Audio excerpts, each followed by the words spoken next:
Andre Agassi recently recounted a story about how he realized that he could not match Rafael Nadal's competitive spirit on the Served podcast, which former world number one Andy Roddick hosts. While talking to Roddick, Agassi shared a story about Nadal at the French Open, reflecting the Spaniard's competitive spirit even at a young age.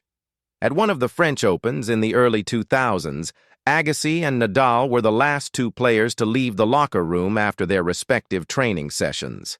The American great recalls how a teenage Nadal had difficulties opening his locker but would not give up. Agassi watched in amazement as the young Spaniard tussled with the locker, and how, upon finally opening it, he shouted, "Vamos!" to himself in an all but empty locker room.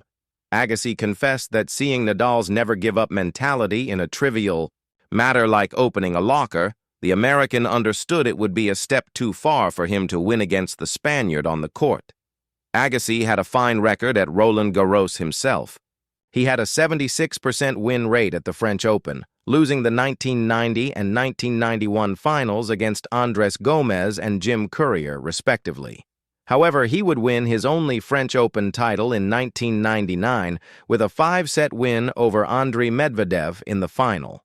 Agassi and Rafael Nadal faced off on the court twice in their career, with the Spaniard winning both matches. The first match they played was in the final of the 2005 Canadian Open, which Nadal won 6-3, 4-6, 6-2, winning the first of his 5 titles he would go on to win at the event.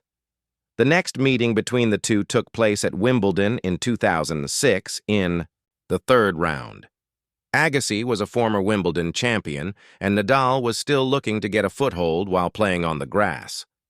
However, the young Spaniard had no trouble beating the American veteran 7-6, 5, 6-2, 6-4. Nadal would go on to reach the final, losing against Roger Federer in 4 sets.